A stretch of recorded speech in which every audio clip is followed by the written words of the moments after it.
Channel بات کرتا ہے اٹھا کے منہ بشاہوں سے، جہاں کو باخبر کرتا ہے یہ مفلس کی آہوں سے۔ ناظرین گرامی السلام علیکم ورحمۃ اللہ وبرکاتہ۔ آج کی بات خاص بات میں آپ لوگوں کا استقبال ہے۔ ناظرین گرامی، میں انصار عزیز ندوی اس وقت دن بھر سے آئی ہوئی کچھ اہم ترین خبروں کی تفصیلات لے کر آپ لوگوں کی خدمت میں حاضر ہوں۔ تفصیلات میں جانے سے پہلے آپ لوگوں سے جو درخواست ہوتی ہے اس پر توجہ کرنے کی اپیل کروں گا، یہ آپ کی ذمہ داری ہے۔ دونوں پرائم ٹائم شائع ہو چکے ہیں، جن احباب نے نہیں دیکھا ہے ضرور دیکھیں اور دوسروں تک پہنچانے کی کوشش بھی کریں۔ آئیے پہلی خبر کی جانب بڑھتے ہیں۔ کرناٹک ہائی کورٹ نے جمعرات کو ایک عرضی پر سماعت کرتے ہوئے کورونا اور JN1 کے کیسز میں اضافے کے پیش نظر بنگلورو میں نئے سال کی تقریبات پر پابندی عائد کرنے کا مطالبہ کیا گیا تھا۔ مفاد عامہ کی عرضی PIL سینئر ایڈوکیٹ NP امرتیش نے دائر کی ہے۔ انہوں نے اس معاملے پر حکم امتناعی جاری کرنے کا مطالبہ کیا تھا، لیکن نئے سال کے جشن پر روک لگانے سے کرناٹک ہائی کورٹ نے انکار کر دیا ہے۔ ادھر جے پور ایئرپورٹ پر بدھ کی شب ایک حیران کرنے والا معاملہ سامنے آیا۔ دراصل ایک ہی دن میں 10 فلائٹس کے پائلٹ نے طیارے کو چھوڑ دیا اور پرواز سے صاف انکار کر دیا۔ اس کی وجہ شہری ہوابازی کے FDTL اصولی بتائی جا رہی ہے۔ دراصل FDTL اصول کے مطابق ڈیوٹی ٹائم ختم ہونے کے بعد پائلٹ کی ڈیوٹی ختم ہو جاتی ہے۔ یہی وجہ ہے کہ فلائٹ ڈیوٹی ٹائم لمیٹیشن کے تحت پائلٹس نے مزید ڈیوٹی نہ کرنے کا فیصلہ لیا۔ نتیجہ یہ ہوا کہ 10 فلائٹ میں سے اب بھی 8 فلائٹس جے پور ایئرپورٹ پر کھڑی ہیں۔ 2 فلائٹس کو کسی طرح منزل کی طرف روانہ کیا گیا۔ ادھر ہندوستانی خاتون پہلوان ونیش پھوگاٹ نے گزشتہ دنوں میجر دھیان چند کھیل رتن ایوارڈ کے ساتھ ساتھ ارجن ایوارڈ بھی حکومت کو واپس کرنے کا اعلان کیا تھا۔ اب اس تعلق سے ان کی ماں پریم لتا کا رد عمل سامنے آیا ہے۔ انہوں نے اپنی بیٹی کے جذبے کو سلام کیا اور کہا کہ بیٹی نے ان کے دودھ کا قرض ادا کر دیا۔ ادھر دہلی یونیورسٹی کے رامانوجن کالج میں بھگوت گیتا سرٹیفکیٹ کورس چل رہا ہے، جس پر اب تنازع شروع ہو چکا ہے۔ وراڈل دہلی یونیورسٹی کے ڈیموکریٹک ٹیچرز فرنٹ نے اس سرٹیفکیٹ کورس میں لازمی رجسٹریشن پر اپنی شدید ناراضگی ظاہر کی ہے۔ تنظیم سے جڑے اساتذہ کا مطالبہ ہے کہ بھگوت گیتا سرٹیفکیٹ کورس میں تدریسی اور غیر تدریسی ملازمین کی لازمی موجودگی اور رجسٹریشن کے حکم کو واپس لیا جائے۔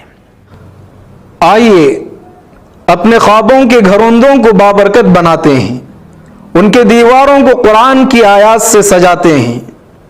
جی ہاں، دلکش، دیدہ زیب، رنگین و خوبصورت قرآنی آیات سے کندہ تختیوں سے اپنے گھروں کی زینت کو دوبالا کرنے کے لیے ہمیں موقع فراہم کریں۔ شہر بنگلور کے مشہور و معروف عربی و اردو کیلی گرافی شو روم میں ہم آپ کا استقبال کرتے ہیں۔ آپ قرآن کی کسی بھی آیات یا احادیث کی کیلی گرافی کے لیے ہمیں آرڈر دے سکتے ہیں۔ مختلف ڈیزائن دستیاب ہیں اور آپ اپنے ڈیزائن کے تحت بھی یہاں آرڈر دے سکتے ہیں۔ آج ہی تشریف لائیں یا اس نمبر پر رابطہ کریں یا ہمارے انسٹاگرام پیج کو فالو کریں۔ تفصیلات اسکرین پر۔ تکمیلی تلبینہ، طاقت، صحت اور شفا کے لیے سنت اور طب نبوی کا بہترین نسخہ۔ ناظرین، کیا آپ بھی خوشحال مالداروں کی طرح کامیاب بزنس کر کے ہزاروں اور لاکھوں روپے کمانا چاہتے ہیں؟ اگر آپ کی ہاں ہے تو آج ہی سے اپنے علاقے میں تکمیلی تلبینہ کا آسان بزنس کرنا شروع کریں اور چند ہی مہینوں میں کامیاب بزنس مین بننے کے طریقے بہترین تجربوں کے ساتھ سیکھیں۔ بزنس مین بننے کا یہ موقع کہیں آپ کے بھی ہاتھ سے چلا نہ جائے، اس لیے ابھی ہم سے رابطہ کریں۔ 9890963757 Takmili food products private limited, Malegaon, India. ناظرین گرامی، دہلی ہائی کورٹ نے پارلیمنٹ کی حفاظت کی خلاف ورزی کے معاملے میں ملزمہ نیلم آزاد کی اس درخواست پر فوری طور پر سماعت کرنے سے انکار کر دیا جس میں دہلی پولیس کی حراست سے فوری رہائی کا مطالبہ کیا گیا تھا۔ جسٹس نینا بنسل کرشنا اور شیلیندر کور کی چھٹی بینچ نے کہا کہ اس معاملے میں کوئی جلدی نہیں ہے۔ نیلم آزاد نے اپنی گرفتاری کو غیر قانونی قرار دیتے ہوئے کہا کہ آئین کے آرٹیکل 22(1) کی خلاف ورزی ہے۔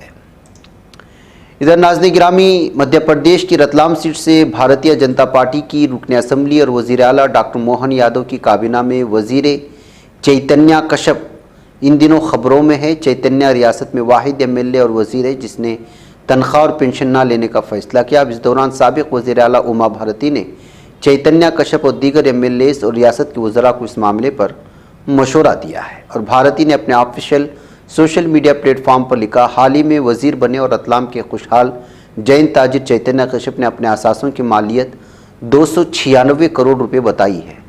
ابھی کچھ دن پہلے مدھیہ پردیش کے اخبارات میں ان کی تعریف کی گئی تھی کہ وہ اپنے ایم ایل اے کی تنخواہ نہیں لیتے، جو تقریباً 12 لاکھ روپے سالانہ ہے۔ اگر 296 کروڑ روپے والا شخص 12 لاکھ روپے حکومت کو چھوڑ دیتا ہے تو اس میں آخر بڑی بات کیا ہے؟ ادھر مدھیہ پردیش کے گنا ضلع میں مسافر بس اور ڈمپر کے درمیان زبردست تصادم ہوا ہے۔ اس حادثے کے بعد بس میں آگ لگے اور کئی مسافر جھلس گئے۔ اس حادثے میں 13 لوگوں کی موت کی خبر آ رہی ہے۔ جنتا دل یونائٹڈ ہیڈ کوارٹر میں بدھ کو منعقدہ عوامی سماعت کے پروگرام میں بہار حکومت کے دیہی ترقیات کے وزیر شرون کمار، شراب بندی کے وزیر سنیل کمار اور چھوٹے آبی وسائل کے وزیر جینت راج نے ریاست کے مختلف اضلاع سے آئے عام لوگوں کی شکایت سننے کے بعد متعلقہ افسران کو ان کے فوری ازالے کے لیے ضروری ہدایات جاری کر دی ہیں۔ مرکزی وزیر داخلہ امت شاہ کی موجودگی میں حکومت ہند اور الفا تنظیم کے درمیان امن معاہدے پر دستخط کیے جائیں گے۔ شمالی مشرق میں حکومت ہند کی امن کوششوں کی سمت میں ایک بہت بڑا قدم مانا جا رہا ہے۔ الفا شمالی مشرق میں پچھلے کئی سالوں سے مسلح سیکورٹی فورسز کے خلاف پرتشدد جدوجہد کر رہا تھا۔ اس امن معاہدے پر دستخط کے بعد مسلح تنظیم الفا کے ہزاروں کیڈر ہتھیار ڈال کر قومی دھارے میں شامل ہونے کی بات کی جا رہی ہے، اور یہ کل جمعہ کو ہوگا۔ غزہ میں اسرائیلی فوجی کارروائیوں میں اضافے کے ساتھ اقوام متحدہ نے خبردار کیا ہے کہ پٹی میں اسرائیلی بمباری اور اس کی جارحیت اور دہشت گردی کی وجہ سے پٹی کو امداد فراہم کرنے کا کام بڑا مشکل ہو چکا ہے۔ ادھر جاپان میں آج جمعرات کو زلزلے کا تیز جھٹکا محسوس کیے جانے کی خبر آ رہی ہے۔ میڈیا رپورٹس کے مطابق جاپان کے کوریل جزیرے میں آئے زلزلے کی شدت 6.3 درج کی گئی۔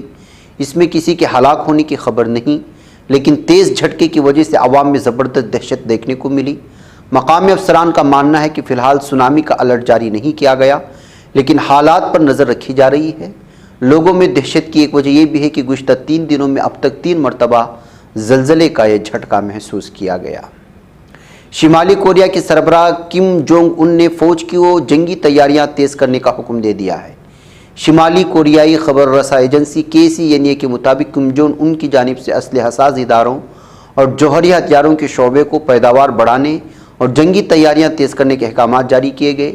شمالی کوریا کے رہنما کا ماننا ہے کہ جنگی تیاریاں بڑھانے کا مقصد امریکہ کے کسی بھی جارحانہ اقدام کا منہ توڑ جواب دینا ہے۔ ادھر امریکی صدر جو بائیڈن نے کہا کہ عراق اور شام میں موجود امریکی اڈوں کے خلاف بڑھنے والے حملوں سے متعلق ہم نے عالمی قوانین کے دائرے میں مناسب جواب دیا اور اگر ضرورت پڑی تو سخت اقدامات کے لیے بھی تیار ہیں۔ ادھر امریکہ وزارت دفاع پینٹاگون نے یوکرین کے لیے $250 ملین کی نئی عسکری امداد کا اعلان کیا ہے۔ پینٹاگون کے جاری کردہ تحریری بیان کے مطابق $250 ملین کا امدادی پیکیج زمین سے فضا میں مار کرنے والا میزائل سسٹم، اسٹنگر میزائل، توپ ایمونیشن، اینٹی ٹینک اسلحہ اور یوکرینی فوج کی ضرورت کی دیگر اسلحے کے علاوہ $61 بلین کی اضافی امداد پر مشتمل ہے۔ ادھر ناظرین گرامی، بنگلہ دیش میں سال 2023 کے دوران ایڈز کے مریضوں کی تعداد گزشتہ 34 سالوں کی بلند ترین سطح پر پہنچنے کی خبر آ رہی ہے۔ بنگلہ دیش محکمہ صحت کے ڈائریکٹر جنرل آفس کی تیار کردہ رپورٹ میں ملک کے ایڈز کے واقعات کے بارے میں تازہ معلومات فراہم کی گئی ہیں۔ رپورٹ کے مطابق 2023 کے دوران ملک بھر میں 1276 مریضوں میں ایڈز کی تشخیص ہوئی تھی، اور یہ تعداد اب 1979 سے اب تک کی بلند ترین تعداد ہے۔ رواں سال میں ایڈز کی وجہ سے 267 افراد ہلاک ہو چکے ہیں۔ اسرائیلی وزیر خارجہ یلی کوہن اور جنگی کابینہ کے رکن بینی گارٹس نے بیان دیا ہے کہ اگر لبنانی سرحد پر حزب اللہ کے ساتھ کشیدگی سفارتکاری کے ذریعے حل نہیں کی گئی تو تل ابیب نئے اقدامات اٹھا سکتا ہے۔ فرانس کے صدر ایمانوئل میکرون نے اسرائیلی وزیراعظم بنیامین نیتن یاہو اس دہشت گرد سے فون پر بات چیت کرنے کی خبریں آ رہی ہیں۔ اس درمیان فرانس کی جانب سے غزہ میں بڑھتے ہوئے انسانی عالمیے پر تبادلہ خیال کرنے اور تشویش کی بات کرنے کی خبر سامنے آئی ہے۔ ناظرین گرامی، مجھے یہاں پر اجازت دیں۔ والسلام علیکم ورحمۃ اللہ وبرکاتہ۔ یہ چینل حق نگر بن کر کچل دیتا ہے فتنوں کو، اگر گندی ہو پالیسی تو مرتے دیکھ کتنوں کو، اسی بازار میں بکتے ہوئے دیکھا ہے سپنوں کو، سبھی یکساں ہے یہ پیغام دو غیروں کو اپنوں کو، وطن اہل وطن کا ہے گلے بے خار سی